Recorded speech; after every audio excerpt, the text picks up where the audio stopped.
Afternoon, everybody. I'm Ariel, Director of Organizing and Education at TreePeople. It is so great to see in the chat where everybody is coming from. Please keep telling us. We love to hear where you're coming from. So welcome to Learn at Home with TreePeople. Learn at Home started after the Safer at Home orders in 2020, and we were unable to continue our community environmental education workshops in person. Since then, Learn at Home has grown as a fun and engaging resource for our community. Our videos have gotten over 100,000 views. Our worksheets are accessible on our website to help teachers and parents do activities with their kids. And our Zoom lessons like this one happen every month. So continue to join us by signing up at the Learn at Home website. It's www.treepeople.com/learnathome. Again, www.treepeople.org/learnathome. You can see it on our screen as well, and we'll put it in the chat. And we'd really like to say a special thanks to the Jean Abishon-Senator Legacy Fund for the seed funding that really started Learn at Home in 2020. And we'd also like to say a special thank you to Susan Drake, our board member and owner of Subaru Sherman Oaks, who has really funded Learn at Home from the very beginning. So thank you so much, Susan, and Subaru of Sherman Oaks. Next slide, please. So I'd like to start today with a land acknowledgement. We honor and acknowledge our Tongva relatives of the past and the present, the original caretakers of Tovangar throughout Los Angeles County, parts of Orange County, parts of San Bernardino County, as well as the 4 Southern Channel Islands, Catalina, Santa Barbara, San Nicolas, and San Clemente. We acknowledge our responsibility to protect these unceded territories and all that is sacred. This includes the land, water, plant, animal, and human relatives. We uphold this responsibility as stewards who hold space on these lands. And we acknowledge that the land TreePeople owns, manages, and conserves is on the ancestral lands of the Tongva, Chumash, and Tataviam people, the original stewards of this land. We honor their elders, both past and present, for their continued connection to and protection of one of those most beautiful and diverse landscapes in the world. Next slide, please. All right, to get us started today, we're talking all about the LA River. So we're gonna launch a poll to begin, and then I'm gonna hand it over to our CEO, Cindy Montañez. So we just launched the poll. So if folks could take a second to fill out the poll. And Alex, can you make Cindy a co-host, please? All right, so the results are coming in.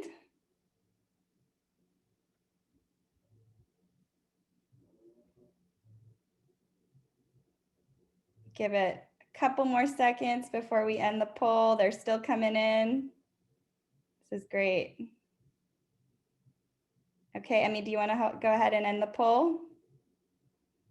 All right, so wow, 100% of people know what the LA River, knew that LA has a river, and 80% have been to the river. So that's great context to know as we start our Learn at Home. And now I will turn it over to Cindy Montañez, our CEO here at TreePeople. All right, well, good afternoon, everybody. I think we're really gonna focus. Okay, there it goes, right? We're good now? Okay, because the reception wasn't coming in. Okay, good. So it's really good to see everybody, lots of people that we know and lots of people we don't know. We've got people coming in from British Columbia. I see people from Northern California, people out in the desert, lots of people from the Los Angeles region. So this is going to be a really great conversation with who are 2 individuals that are without a doubt the greatest champions that we have had on LA's river. Joe Edmiston is a legend, and I think all of us are really fortunate to know him as a friend, as a mentor. I consider Joe one of my strongest mentors in issues impacting the environment. Yes, Joe has helped put probably almost 100,000 acres in the LA area under preservation and conservation since he became the executive director of the Santa Monica Mountains Conservancy in 1978, 79.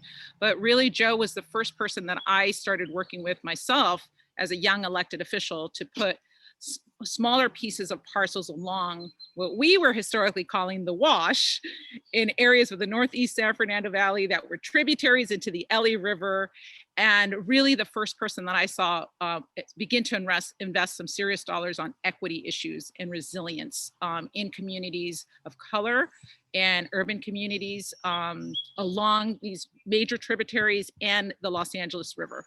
So it's really wonderful to have Joe with us today. And then Marissa Christiansen, who is a colleague of mine, passionate, determined, brilliant young person who has for a long time been pushing for access issues, public recreational purpose or services and activities along the LA River, engaging all communities, ensuring that as we continue to invest in the Los Angeles River, that we don't forget that we as people live there, and that we have to be part of the process and not just let it be in the hands of developers or others that may or may not always have the best interest of mind of us Angelinos that live near the LA River or come to the LA River. So anyway, so having said that, I think that how we're going to start is, I think, Marissa, you have a 5-minute presentation you're going to go through, and then Joe, we've got questions from you. Please, to everybody that's participating, put your questions in the chat, because we really want this conversation to be driven by questions that you have. So we want to have questions coming in. So please start writing your questions so that we could get both Joe and Marissa to start answering them. Okay, so let's start off with Marissa, and then we will go to Joe. Great, Cindy, thank you so much for the kind introduction, and thanks for having me. Always a pleasure to serve with Joe on absolutely anything. So I was asked to give just a couple of minutes sort of River 101 context setting for you all, but judging by the results of the poll, I see that all of you are already aware that LA has a river, and most of you have actually been to it, which is great. So I will fast forward and do just a really quick overview. Indeed, LA does have a river. It is in fact a natural river. Most of you probably first came into contact with it or have images of it as just a concrete flood control channel, which is accurate. It's what it is now today, and it's how it was designed. And that's because, long after the native peoples of the Los Angeles region settled alongside the river and used it as their water source,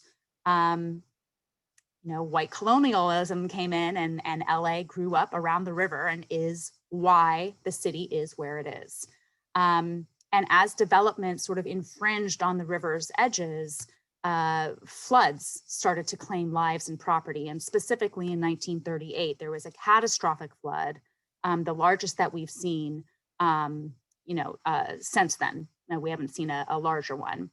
But are likely to see much, much larger ones in the era of climate change. And this 1938 flood destroyed property and lives along with it.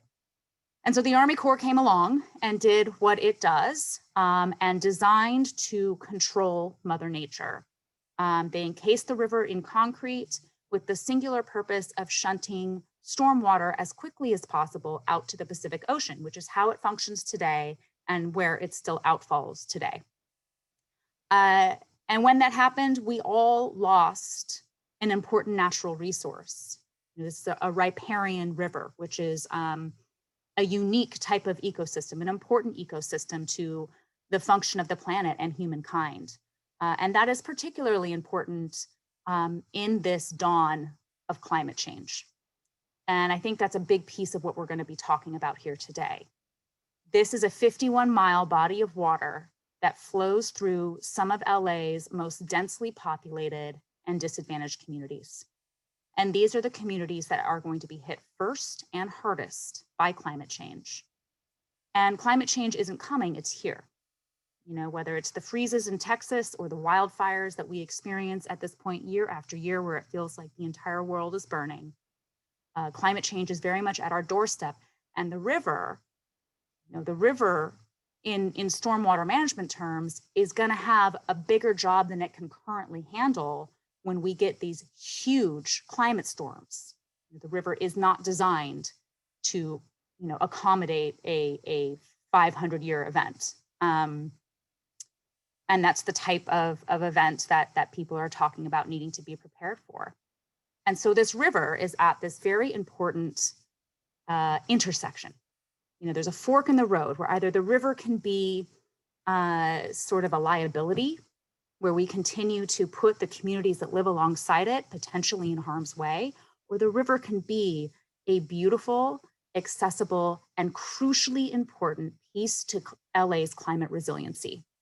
And that is FOLAR's vision for it. And I believe that's Joe's vision for it as well, and TreePeople's.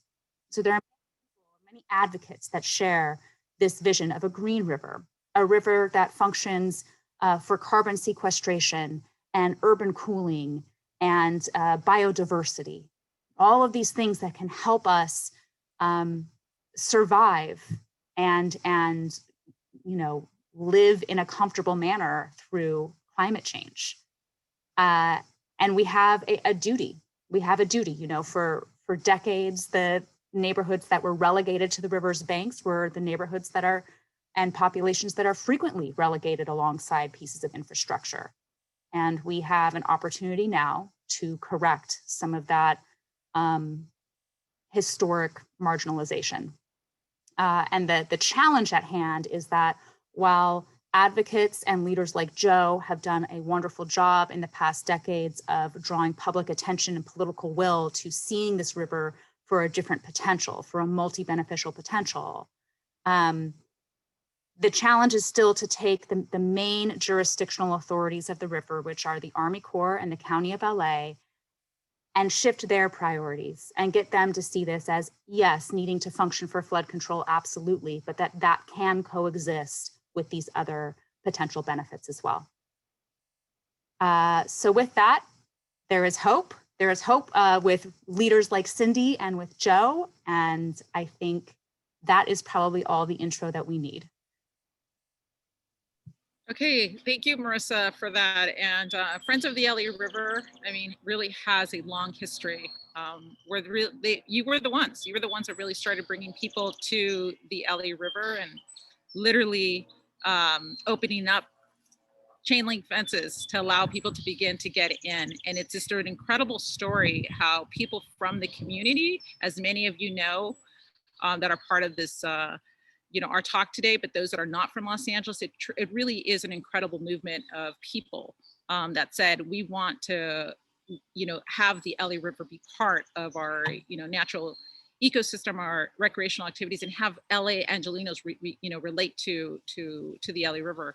So Joe, let's have you also, give us that sense of place, right? The LA River and why, why should we? We're talking about hundreds of millions, billions of dollars that are going to be directed over decades to what, as Marissa said, a lot of people think like, does LA really have a river? Is it a flood control channel? Is it just like 51 miles of places where those of us from urban LA could go in and do beautiful murals? The LA River, why?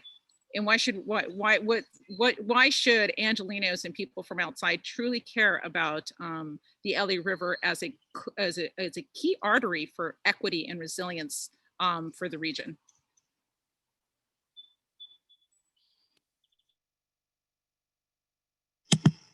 Joe, you're muted.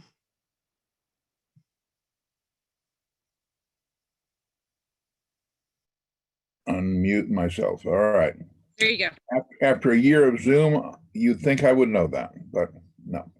So if everybody knows about the LA River, it's largely because of the work of FOLAR, Friends of the Los Angeles River.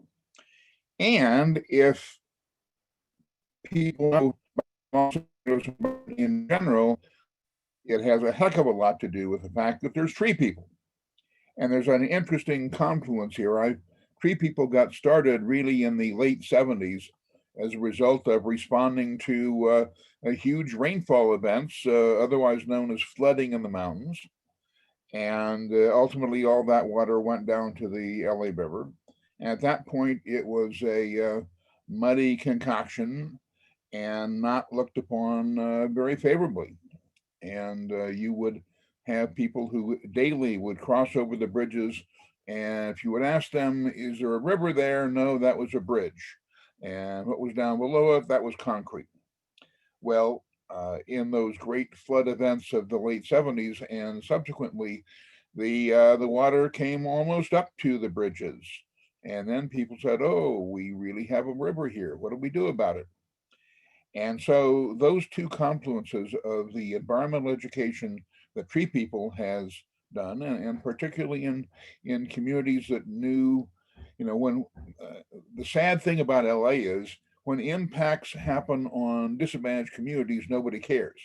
So when some people up in the mountains lose their homes to a flood or to a mudslide, oh my God, everybody cares. And so TreePeople was able to capture that interest and focus it, and has done such a wonderful job. And FOLAR has been able to capture the interest that in fact there is a river. And I think we should recognize the leadership that Lewis McAdams did as the longtime president and really one of the founders of Friends of the Los Angeles River. A poet politician, I would call him. And we lost him last year, and that was really sad. But FOLAR is carrying on. And Cindy, your leadership here and the new leadership of the TreePeople, a new generation of leadership. And so I think I probably represent the oldest of the old generation, and just welcome aboard that we have women and women of color. And so the question is, what are we going to do with this new energy? People are focused on it. Everybody knows about the river. So let me just suggest what's happening now. Los Angeles County, which really has the most control over the river, has a proposed master plan. And that master plan starts out, and you'll have first 20 pages of how everything is wonderful. It's wonderful. We love flood control, and we love green. And it doesn't really address the fact that you sometimes have, because of our public policy, we have put green at the opposition to flood control. And there is not enough attention given, and we'll just stay out there, to alternatives that give us both flood control and green. And engineers, some of that is changing. Curricula in engineering schools is changing, but most engineers do not consider natural alternatives to be a valid alternative, because sometimes they may cost more, sometimes they may cost less. But you know what? Nobody ever got a huge engineering contract by planting trees. Nobody ever got a huge engineering contract by having less obtrusive flood control structures. And if you don't have the ability to be spending hundreds of millions of dollars on contracts, then you know what? The engineering world doesn't really care about you. And I have to be really blunt about that, because it's all about economics when you come to public works projects.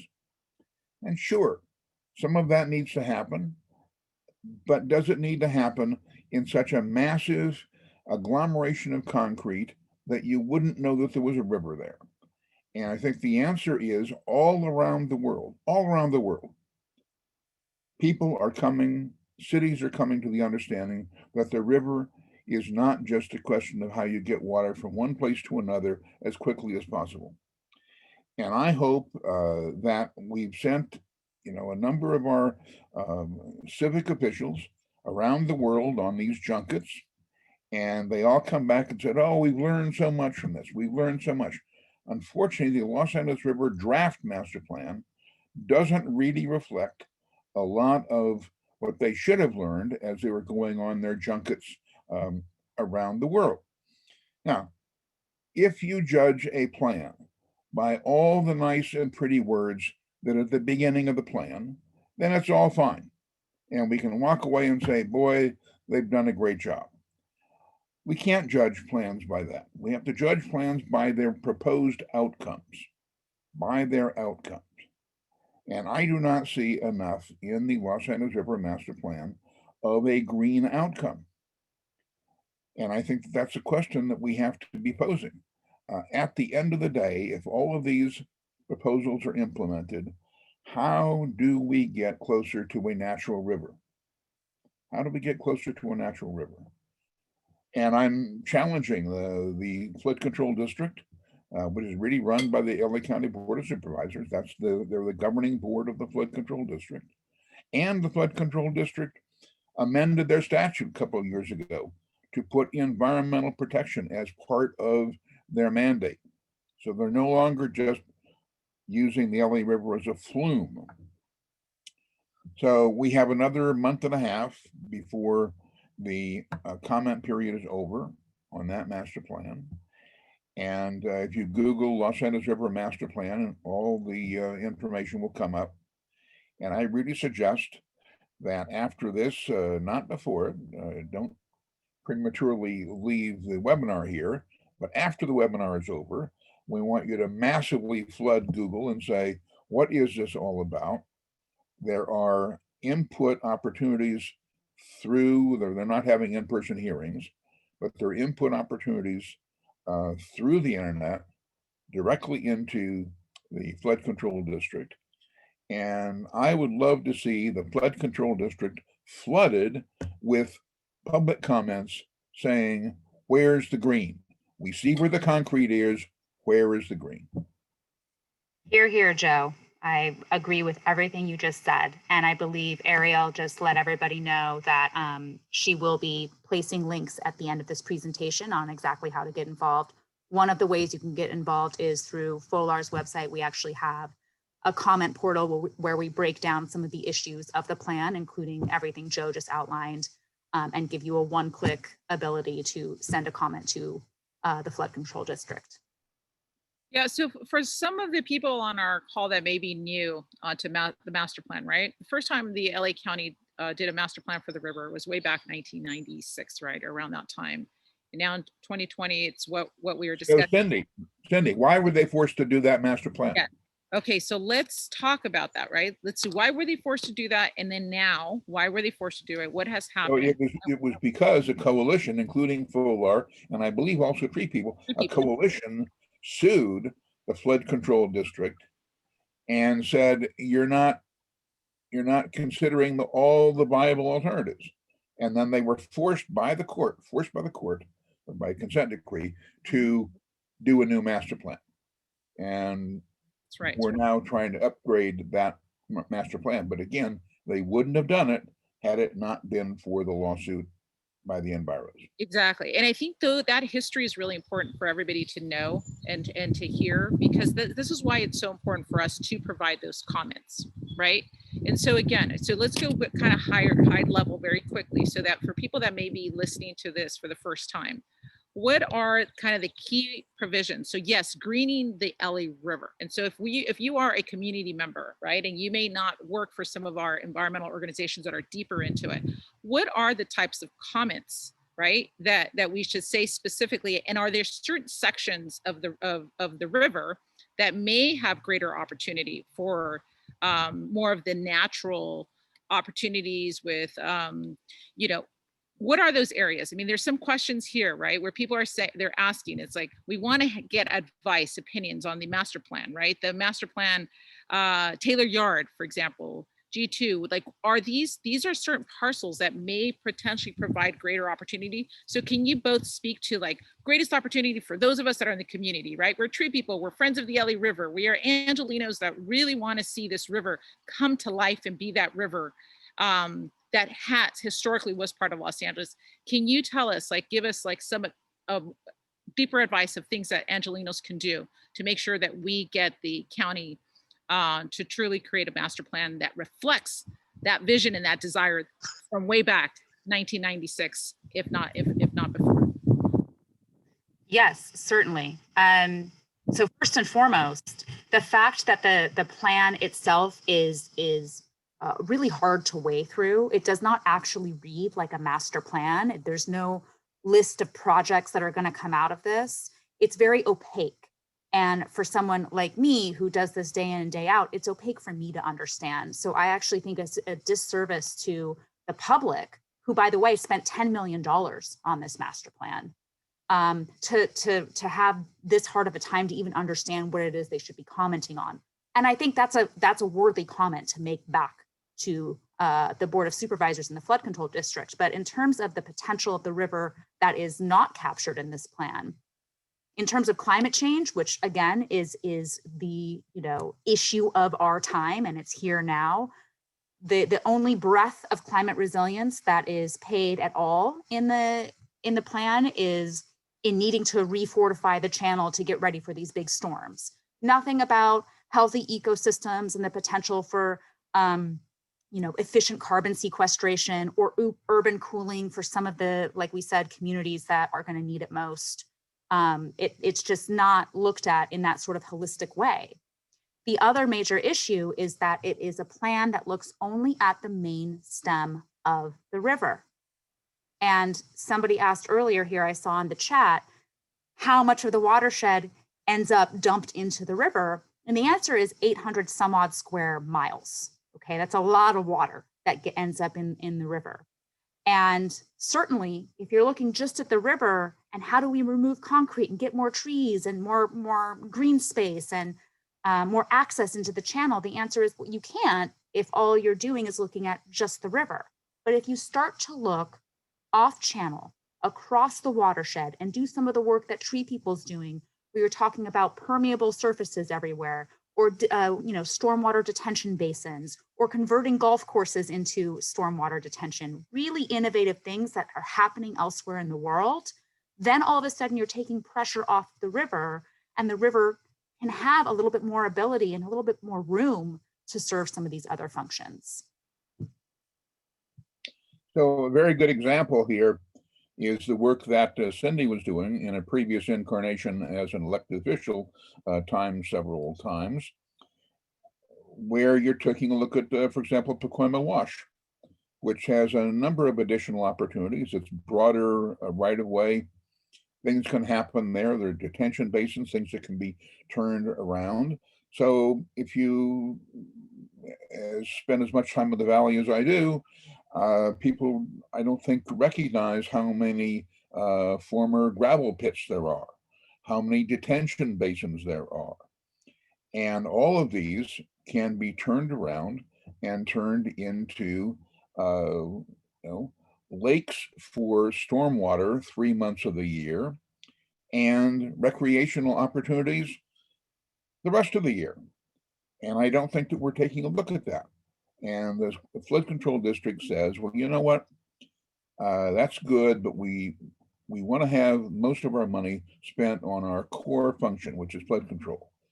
And so they passed a measure W, giving them hundreds of millions of dollars a year, annually, forever.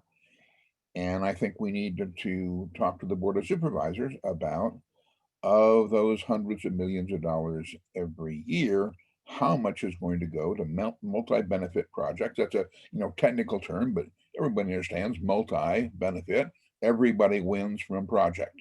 And where are those projects? They should be where they are. And they serve, if they were to serve multi-benefit, then they would serve disadvantaged communities as well, because principally these kinds of things are not where they're wealthy condos or wealthy single family dwellings. No, they're where folks have working families work and live close to the LA River and close to where these amenities can be. And if we recognize that we can both have a sense of environmental justice and green justice. So environmental justice, green justice, that's what we need to demand from the LA County Board of Supervisors when they adopt this new master plan. Okay, wonderful. I mean, it's absolutely true. I mean, this is a response to, Griffin Gill in the chat asked, right? Is it simply a flood control channel? No, this is what we're hearing from Joe and Marissa and the community, is that it's not just a flood control channel. It's never just been a flood control channel. You go back to the history that Marissa laid out, communities, indigenous communities and other communities, there was a different use of the Ellie River, but it's not just, as Joe and Marissa just said, just about that 51-mile flood control channel as the county may sometimes reflect. What are we doing across the region to capture water, to infiltrate water, to prevent urban water from running into these tributaries and channels that end up going into the Ellie River? That's what's key. And those are the types of comments that, as we're looking at the Ellie River master plan, those are the types of comments that we as Tree People, Friends of the Ellie River, and other community-based organizations are really pushing for, so that there's definitely, as Joe and Marissa are saying, a much more comprehensive look at resilience and habitat, recreational opportunities, and other opportunities that come from looking at the Ellie River much more comprehensively. So here's a kind of, I guess, more of a specific question that comes from Chris Sarabia. So any planting done in the river should use locally sourced native plants to support all of the overlooked local species that are barely hanging in our beautiful city. Okay, so Seed LA, Native Seed Bank, the collaborative was set up in preparation for this future project. Okay, so we hope to help in this huge endeavor and help create this 50-plus-mile wildlife corridor. And I want to just relate that back to a question too that we saw earlier from Gregory McDonald, who says a need for riparian forest parkland along the 50-plus-mile river is of utmost importance. So what can I do as a certified arborist to help? So here we have Gregory and Chris both talking about, like, we want to be involved. How do we get involved? And how do we comment again on the river master plan to ensure that we actually do have this opportunity to really increase habitat, natural habitat along the Ellie River? So I'll say that the master plan is out in draft form, of course, and also is the PEIR, the environmental document that goes alongside it, which is often used as the basis for legal action. So for those of you who do have a technical expertise, I would really encourage you to take a look at the PEIR and make comments on the sections that you feel an expert in. The website that you see here that Tree People is sharing, the folar.org/county-plan, that is the comment portal that I mentioned earlier. And it makes it easy if you don't want to bother writing your own public comment. We have something pre-populated, but if you have an expertise area, it's also a modifiable comment letter. And we would love for people to send in their own, use our template and modify it to show their own areas of expertise and point things out, like the need for native plants in and alongside the channel, and the plan's lack of due notice to that. I also want to point out, what we've heard over and over again in surveys on the river, in all sorts of projects, certainly the surveys that happened here for this plan, but for other projects as well. The Taylor Yards project, some of the surveys that the Conservancy ran for their upper river and tributaries plan. What people ask for over and over again is ecological habitat in the river. People do want this to be a functioning river again, for reasons, from aesthetic quality to, like we're talking about, climate resilience and survivability of humankind in this region. And one of the things that one of the tangible things that could have been in this plan and can still make it into this plan is the reflection of plans that come before it that do actually prioritize these things. So what I mean specifically is the mid-river, so the river that runs, call it, through Elysian Valley, where Taylor Yard and the future Bowtie State Park are. That's a soft bottom section of the river. It's where you can kayak in the summer. It's the section of the river that looks like Cindy's background here. It looks a little bit more like a river. And it has been the subject of many, many plans that have come before the county's plan. And those plans, specifically, there's an Army Corps and City of LA plan that looks at some concrete removal, some floodplain reclamation, and really restoring and repairing the environment in that community and making way for a river that serves people and wildlife. Now, And what about because Diana Barron asked the question, it's like the plan itself actually says that vegetation and channel capacity have an inverse relationship. correct, yes, it does say that, but that's not true. It's not true, and I'll tell you why I know that. We have our own private study of this very section of the river that I'm talking about that actually does say that there's a way, if you look at the watershed and not just the main stem of the river, there is a way to design in a holistic way that does allow for vegetation in the channel, for concrete removal, for there to be other uses in the channel that does not create an inverse relationship. And in fact, a way to not only do that, but improve the flood mitigation for those neighborhoods. And that is not reflected in this plan. Okay, so let's kind of continue on this topic, right? So Clark Stevens, so he says, Joe, to your point, where is the unique habitat opportunity presented by the river and its tributaries? So similar creative energy should be focused on the linear continuity and larger pockets of natural surface that can be optimized for bird species.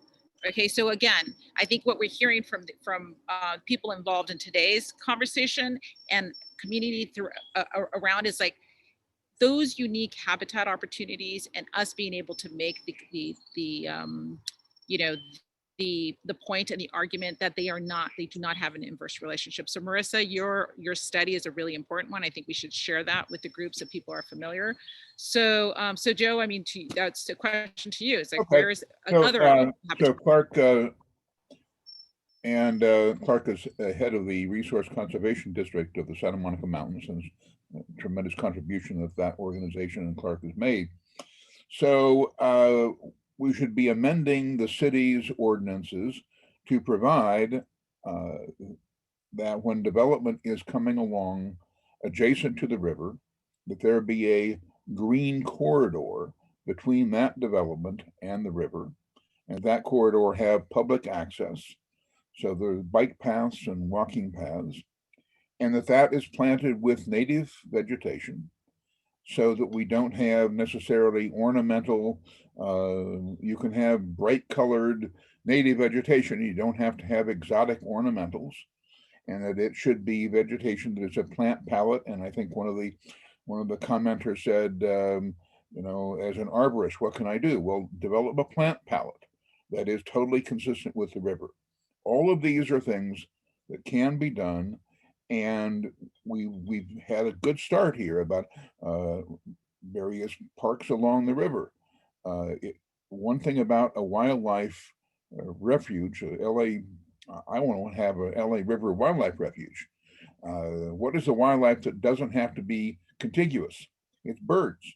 And what do we have in abundance in the LA River? We've got waterfowl. And so I'd like to see a Los Angeles River National Wildlife Refuge that would, as was said, a parcel here, a parcel there. If it can't be contiguous, the birds will fly to the next park. Wonderful. Now let's, how about these ideas, Frank Geary's Passover Park projects, right? Are they in harmony with maybe FOLAR? I think it's more a question for you, Marissa. Are they in harmony with FOLAR's approach, which is to restore that natural ecosystem of the river? That's a hard no. They are not in harmony with FOLAR's approach. That section of the river, so just to orient folks, one of the projects that sort of comes out of this plan, one of the few that is actually identified, is a massive, basically capping of the river that will happen in the lower river between Compton and Paramount. Huge project, you're talking, you know, $1 billion plus, and it will cover the river. And that section of the river has not been adequately studied, as Joe pointed out earlier, for the potential of other ways to treat the river. You know, it is continuing to look at it just as a concrete flood control channel that, you know, has the geometry that it has, and that it should remain that way. And so what do you do with that? Well, you cover it up.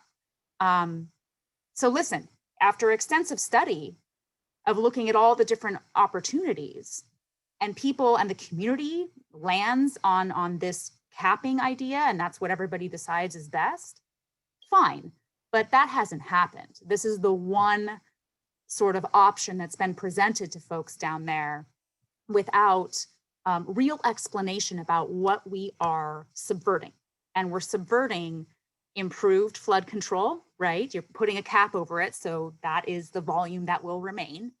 And the other issues like urban cooling and biodiversity, you know, creating a little park on top of a slab of concrete that's on top of more concrete is not a real functioning ecosystem. And someone said earlier in the chat, the crucial need for riparian habitat cannot be overstated. As sea level rises, there's going to be a coastal squeeze and lose biodiversity. And this river could be a piece of repairing that. And a project like that that covers concrete with more concrete is not the way forward. Okay, and thank you to Philip for that question. So Catherine has a question, and she says, why do they keep clearing out these areas around the Sepulveda Dam, for example, in that basin, whenever it begins to feel more natural and naturalizes? What happens? Why can't we keep at least some of those spaces natural spaces? And that's a question from Catherine. You could grow up in Sherman Oaks playing along the river. Joe, you might be able to best speak to that, but I think that's probably just invasive species removal. Is that correct? Well, there are a couple of different issues here. One, invasive species, an endemic problem, particularly in Sepulveda Basin. I think that there is, on the mainstream of the river, there is a lot of attention given to trying to balance the vegetation with the perceived reduction in flood capacity. And I say it's a perceived reduction for the reasons that Marissa talked about. So that's what you're seeing. And the fear of the bureaucrats always is, if we have a big flood and then somebody says, well, it overlapped the banks, what did you do about getting rid of all that vegetation? And I think that they want to be able to have a bureaucratic explanation. We tried our best to get rid of it. And that's counterproductive, because it's going to keep growing back. In 11 miles of the river, you can't keep concrete in the bottom because of the hydrostatic pressure that will push the concrete downriver. And that's why we have a green river in the beautiful, some of the most impacted, disadvantaged communities in LA have some of those beautiful vegetation right next to them. And I was noticing in the chat room, people are saying, well, I haven't seen a heron in a while. Go down to Lewis McAdams Park at the corner of Marsh and the Marsh Street on the LA River. Go along the bike path, walk along the bike path, lean over and watch you'll find the blue herons and the egrets. They're there. They're there. Indeed, Joe, I was just down there yesterday, and the river is, full of trash and in need of a good river cleanup. But aside from that, is teeming with wildlife. The river is home to almost 200 species of birds, and that remains. And even if that's not inspiring to somebody, just the reminder, I think, making it salient for Angelenos that we're not just talking about for the benefit of birds and fish, we're talking about for the health of humankind here, right? It takes a functioning ecosystem. Again, it takes wildlife, it takes this kind of connectivity for us to be able to survive here going forward. And I know it's very doom and gloom, but I think it's an important point. Well, it's not, I would say there's not doom and gloom. In terms of equity, you can't get better than what you can see on the LA River from some of the most disadvantaged communities in LA. I live in a privileged community. I live in Pacific Palisades. I can't see egrets. I can't see herons. I can't see 20-some species of waterfowl, coots, everything. I can't see that. I can't walk down a block to a natural area and see all of that. And I can't fish anywhere close to where I live. So the communities that are going to be benefiting from a greener river are precisely the communities that need it the most. Let's not forget that. Yeah, so let's go on that topic, right? There's a lot of questions in the chat about displacement and what do we make sure that, as we continue to focus, put pressure on the county to invest in the LA River and all of its surrounding its watershed, how do we ensure that people are not pushed out or that it's not overrun by developers, right? Where now it becomes high cost, high price, lots of townhouses, condos, all the stuff that normal Angelinos could no longer afford. What are the types of comments maybe that we should, talking about the master plan, right? What should we as Angelinos be commenting on right now on these questions that are being brought up in the chat, right? Which is displacement and making sure that our communities are not run over by developers. Yeah, sure. So the county plan does actually have a chapter on displacement and affordable housing.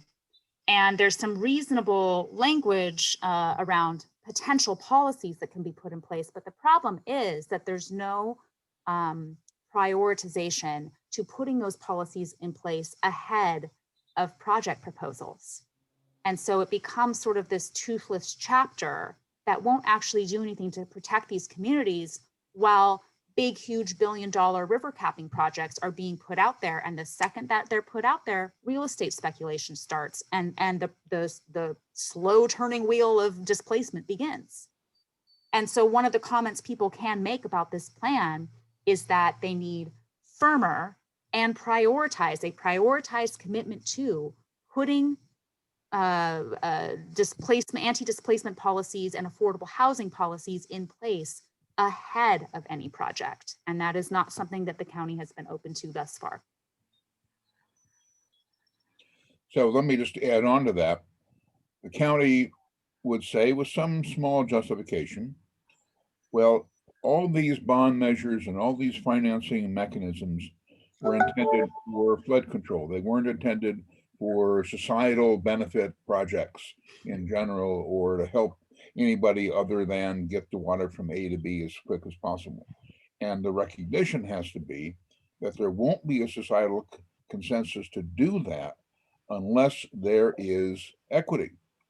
And equity is as vital a part of engineering a project as getting your computer simulations about the worst possible flood.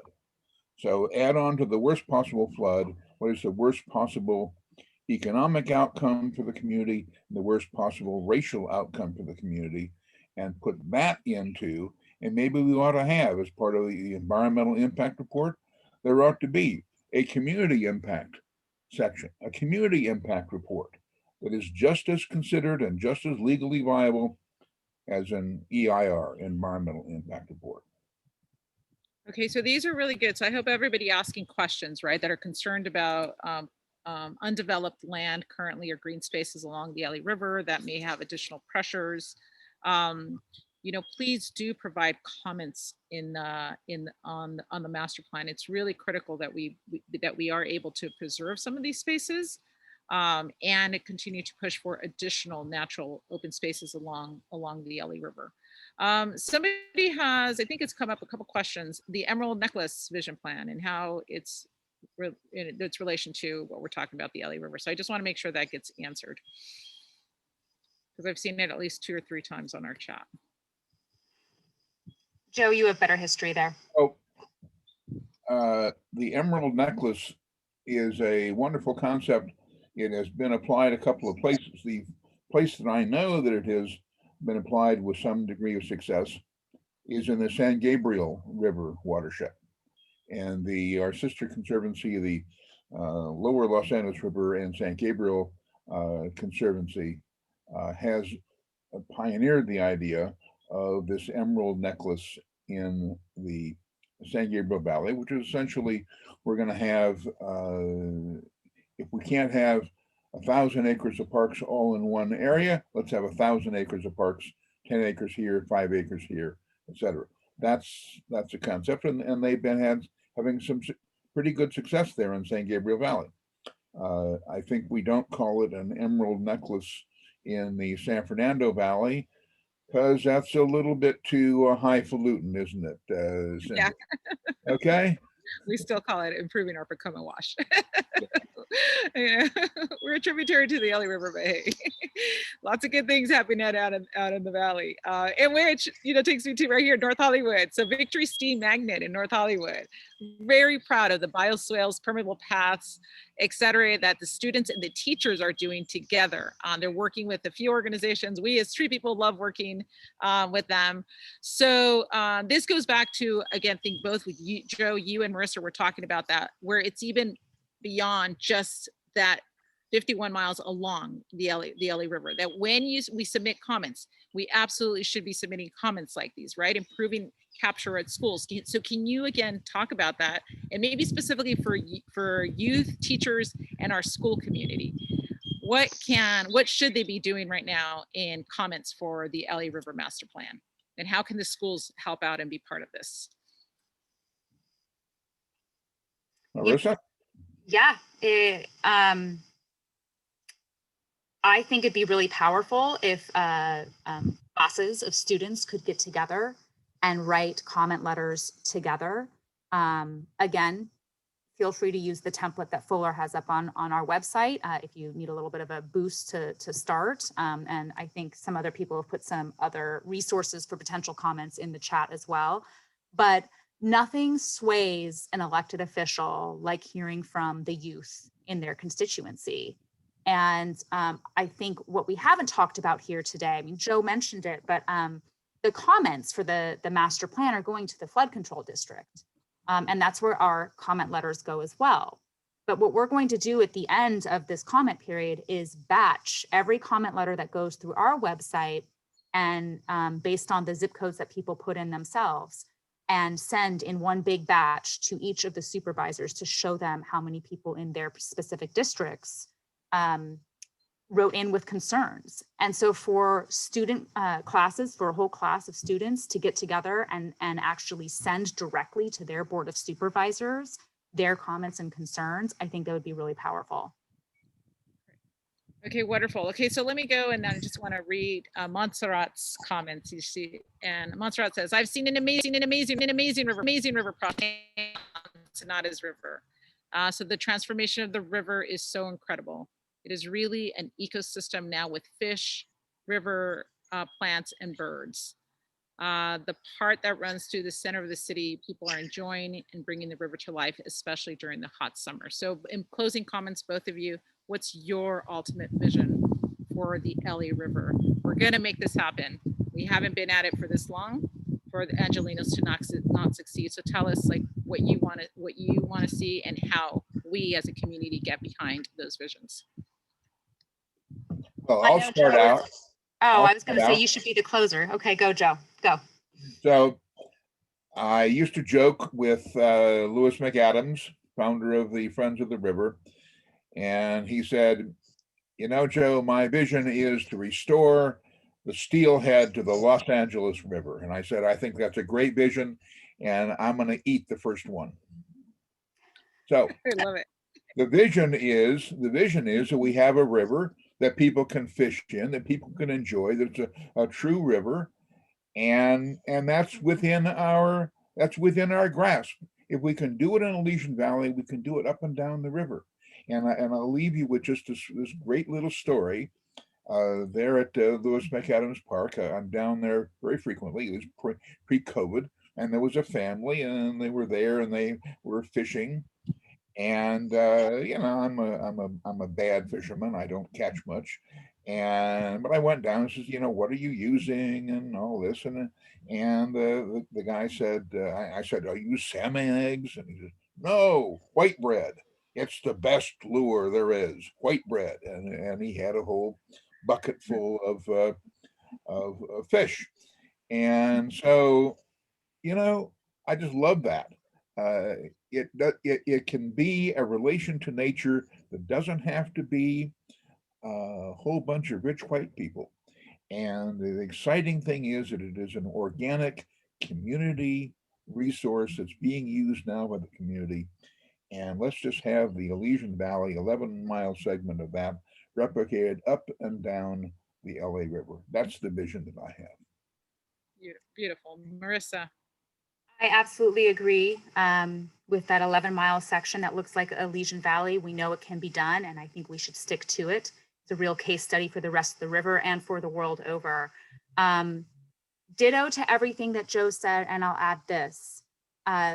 Beyond an equitably, publicly accessible river and one that people can enjoy, which, yes, is absolutely a priority, maximizing the benefit that the river can give to Los Angeles as a refuge and fortification against climate change, which I think visually looks like a mix of concrete and nature, and really just deploying, 21st century or 22nd century even green infrastructure advancements and water management technologies, like really treating the LA River like it's in Los Angeles. We are a cutting edge city. We're a progressive city. Let's look at the river as a real opportunity to give Angelenos and the communities that live alongside it what they're asking for.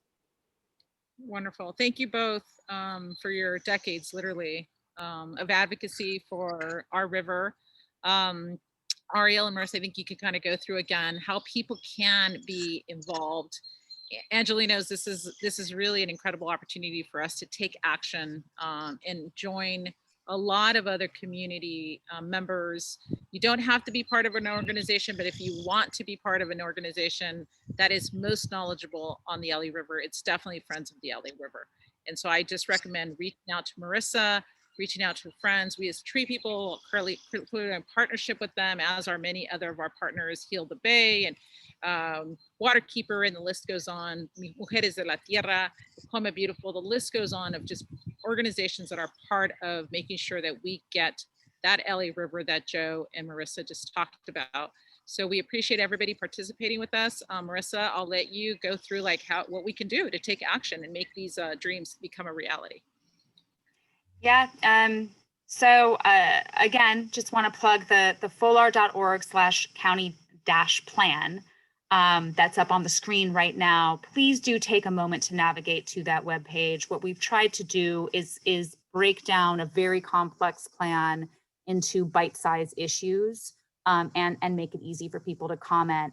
And that was a result of an effort of a large coalition of steering committee members, including us. I know Bruce Resnick is on the call from LA Waterkeeper, ECR Communities for Environmental Justice, Heal the Bay, Nature Conservancy, and many others that all have a range of shared concerns.